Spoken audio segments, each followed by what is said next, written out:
do not expose those who admire the roar of a lion to the howl of a jackal. Reverend Purna, all these monks were formerly engaged in the Mahayana but have forgotten the spirit of enlightenment. So do not instruct them in the disciple vehicle. The disciple vehicle is not ultimately valid, and you disciples are like men blind from birth, in regard to recognition of the degrees of the spiritual faculties of living beings. At that moment, the Licchavi Vimalakirti entered into such a concentration that those monks were caused to remember their various former existences, in which they had produced the roots of virtue by serving 500 Buddhas for the sake of perfect enlightenment. As soon as their own spirits of enlightenment had become clear to them, they bowed at the feet of that good man and pressed their palms together in reverence. He taught them the Dharma, and they all attained the stage of irreversibility from the spirit of unexcelled, perfect enlightenment. It occurred to me then, the disciples, who do not know the thoughts or the inclinations of others, are not able to teach the Dharma to anyone. Why? These disciples are not expert in discerning the superiority and inferiority of the spiritual faculties of living beings, and they are not always in a state of concentration like the Tathágata, the saint, the perfectly accomplished Buddha. Therefore, Lord, I am reluctant to go to that good man to inquire about his health. The Buddha then said to the Venerable Mahakatyayana, Katyayana, go to the Licchavi Vimalakirti to inquire about his illness. Katyayana replied, Lord, I am indeed reluctant to go that good man to inquire about his illness. Why? Lord, I remember one day when, after the Lord had given some brief instruction to the monks, I was defining the expressions of that discourse by teaching the meaning of impermanence, suffering, selflessness, and peace. The Licchavi Vimalakirti came there and said to me, Reverend Mahakatyayana, do not teach an ultimate reality endowed with activity, production, and destruction. Reverend Mahakatyayana, nothing was ever destroyed, is destroyed, or will ever be destroyed. Such is the meaning of impermanence.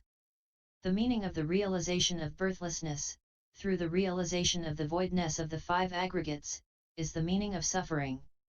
The fact of the non-duality of self and selflessness is the meaning of selflessness.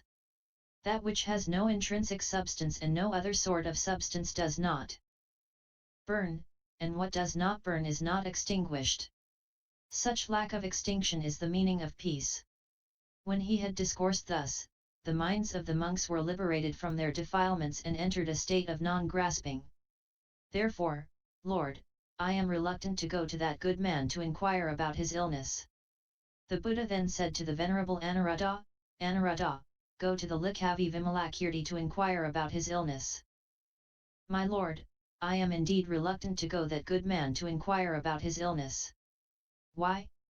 I remember, Lord, one day when I was taking a walk, the great Brahma named Subhavayaha and the 10,000 other Brahmas who accompanied him illuminated the place with their radiance and, having bowed their heads at my feet, withdrew to one side and asked me, Reverend Ánanda, you have been proclaimed by the Buddha to be the foremost among those who possess the divine eye. To what distance does the divine vision of the Venerable Ánanda extend? I answered, Friends, I see the entire billion world. Galactic universe of the Lord Shakyamuni just as plainly as a man of ordinary vision sees a myrobalan nut on the palm of his hand. When I had said these words, the Licchavi Vimalakirti came there and, having bowed his head at my feet, said to me, Reverend Ánanda, is your divine eye compounded in nature? Or is it uncompounded in nature? If it is compounded in nature, it is the same as the superknowledge of the heterodox. If it is uncompounded in nature, then it is not constructed and, as such, is incapable of seeing.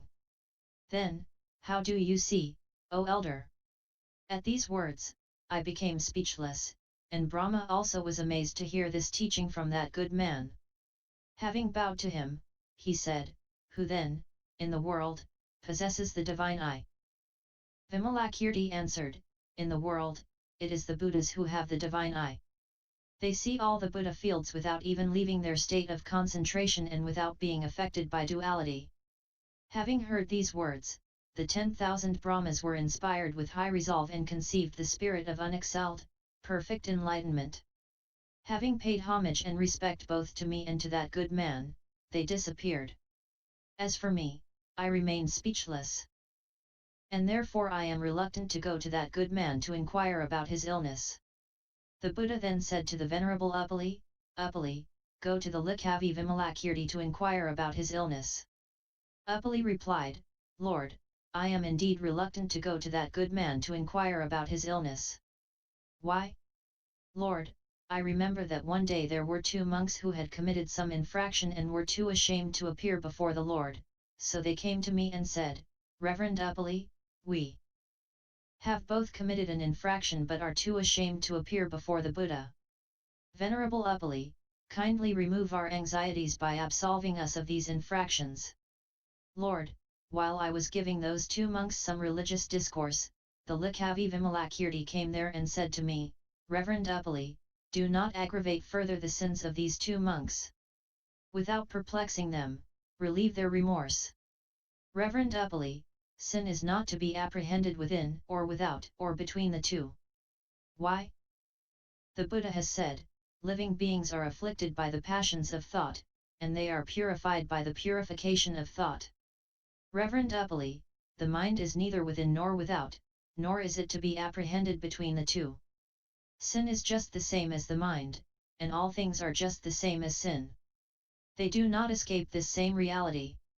Reverend Uppali, this nature of the mind, by virtue of which your mind, Reverend, is liberated, does it ever become afflicted? Never, I replied. Reverend Uppali, the minds of all living beings have that very nature. Reverend Uppali, passions consist of conceptualizations.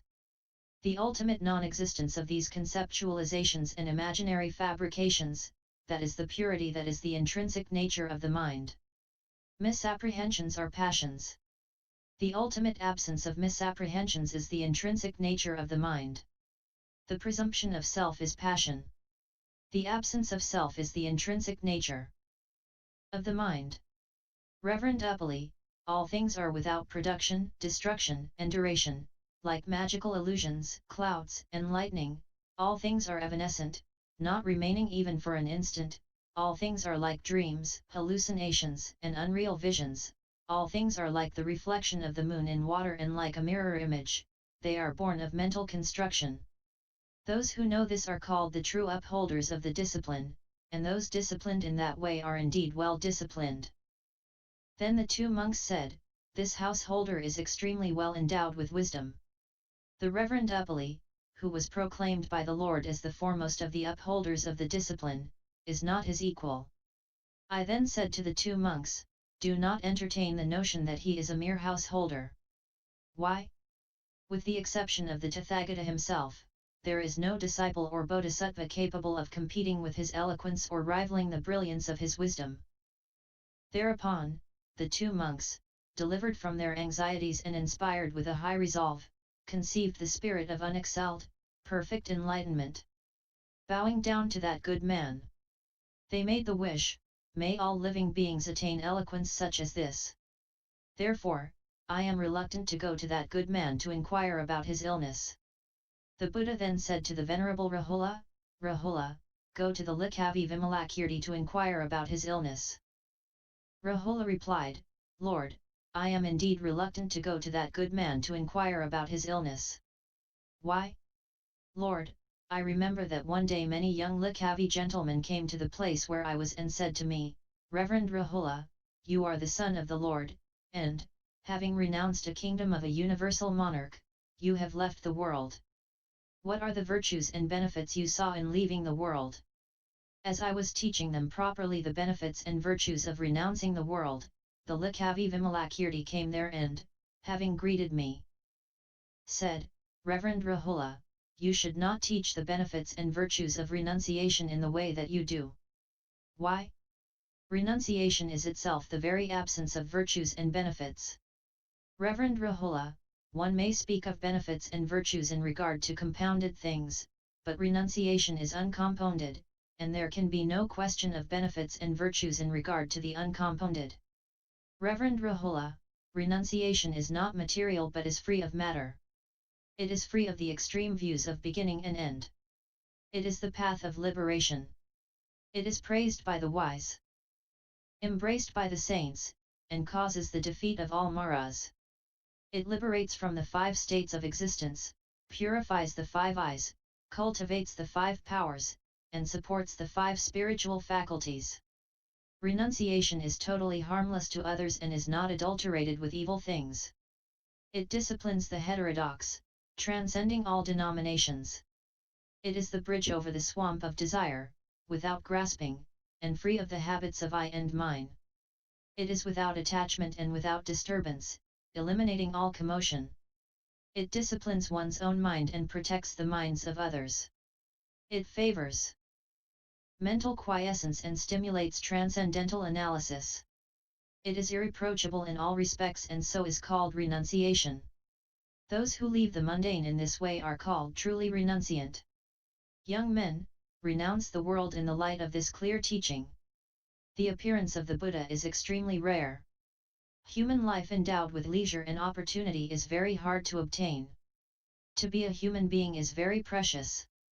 The young men complained, but, householder, we have heard the Tathágata declare that one should not renounce the world without the permission of one's parents. Vimalakirti answered, young men, you should cultivate yourselves intensively to conceive the spirit of unexcelled, perfect enlightenment. That in itself will be your renunciation and high ordination.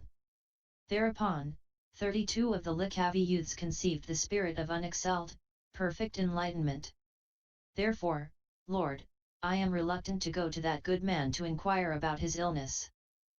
The Buddha then said to the venerable Ánanda, Ánanda, go to the Licchavi Vimalakirti to inquire about his illness. Ánanda replied, Lord, I am indeed reluctant to go to that good man to inquire about his illness. Why? Lord, I remember one day when the body of the Lord manifested some indisposition and he required some milk. I took the bowl and went to the door of the mansion of a great Brahmin family. The Licchavi Vimalakirti came there, and, having saluted me, said, Reverend Ánanda, what are you doing on the threshold of this house with your bowl in your hand so early in the morning? I replied, the body of the Lord manifests some indisposition, and he needs some milk. Therefore, I have come to fetch some. Vimalakirti then said to me, Reverend Ánanda, do not say such a thing. Reverend Ánanda, the body of the Tathágata is tough as a diamond, having eliminated all the instinctual traces of evil and being endowed with all goodness. How could disease or discomfort affect such a body? Reverend Ánanda, go in silence, and do not belittle the Lord. Do not say such things to others. It would not be good for the powerful gods or for the bodhisattvas coming from the various Buddha fields to hear such words. Reverend Ánanda, a universal monarch, who is endowed only with a small root of virtue, is free of diseases. How then could the Lord, who has an infinite root of virtue, have any disease? It is impossible. Reverend Ánanda, do not bring shame upon us, but go in silence, lest the heterodox sectarians should hear your words. They would say, for shame. The teacher of these people cannot even cure his own sicknesses. How then can he cure the sicknesses of others? Reverend Ánanda, go then discreetly so that no one observes you. Reverend Ánanda, the Tathagatas have the body of the Dharma, not a body that is sustained by material food. The Tathagatas have a transcendental body that has transcended all mundane qualities. There is no injury to the body of a Tathagata, as it is rid of all defilements. The body of a Tathagata is uncompounded and free of all formative activity. Reverend Ánanda, to believe there can be illness in such a body is irrational and unseemly. When I had heard these words, I wondered if I had previously misheard and misunderstood the Buddha, and I was very much ashamed. Then I heard a voice from the sky, Ánanda, the householder speaks to you truly. Nevertheless, since the Buddha has appeared during the time of the 5 corruptions, he disciplines living beings by acting lowly and humble. Therefore, Ánanda, do not be ashamed, and go and get the milk. Lord, such was my conversation with thee. Licchavi Vimalakirti, and therefore I am reluctant to go to that good man to inquire about his illness. In the same way, the rest of the 500 disciples were reluctant to go to the Licchavi Vimalakirti, and each told the Buddha his own adventure, recounting all his conversations with the Licchavi Vimalakirti. End Vis 003